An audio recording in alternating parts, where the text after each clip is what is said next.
Good vach. I know the hour's late, but we're continuing with BJC Mitzvah Day, number 159, part 6. Mitzvah Day keeps us on its way. The obligation regarding the Tumah, the impurity of the 8 sheratzim.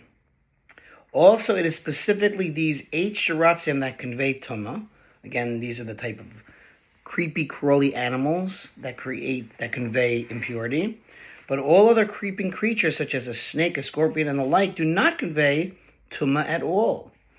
Another law regarding sheratzim is that they do not render a person tamei via carrying if there is no direct physical contact, i.e., they are carried by means of a rope, and that a person who touches the sheratzim and thus becomes tamei does not in turn convey the tamei to the clothes he's wearing at the time he touches the sheratzim. A piece of a dead sheretz also has the capacity to transmit tumah. The Chinuch teaches the minimal volume required. The minimal volume of flesh from a sheretz that bears the tumah of the sheretz is the volume of a lentil bean. Although regarding most laws in the Torah, the minimal volume is a kazayas, an olive's volume, with regard to sheratzim, the minimal volume equals merely a lentil, smaller.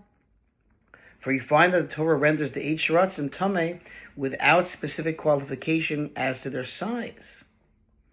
And there are some sheratzim among them who, when born, are as little as a lentil's volume. All 8 sheratzim combine with one another to comprise a lentil's volume. That is to say, that even a bit of one sheretz and a bit of another sheretz combine to comprise a lentil's volume for transmitting tumah. Unlike what you might otherwise suggest, that one is liable only if he came into contact with the lentil's volume of one sheretz by itself.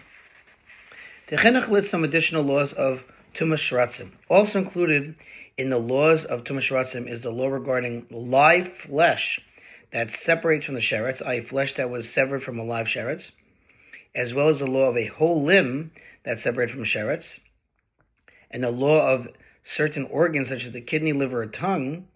Also the law regarding the sheratzim's blood, their sinews, their claws, their skin, and their eggs. The Chinuch concludes the laws of one who has contracted tumah from a sheretz.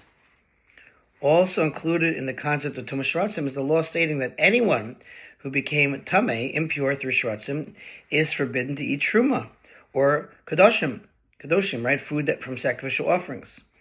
That's usually just the kohanim, or to enter the holy temple until he immerses in a mikveh.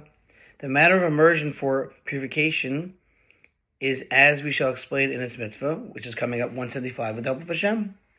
Even after his immersion, he is forbidden to eat even truma, and certainly kadoshim, or to enter the temple until sundown. But after sundown, he is pure, he is tahor, and may eat truma. These laws and the remaining details of this mitzvah are elaborated in the Mishnah throughout Sefer Taharos, and for the most part in tractate Kalim and Taharos.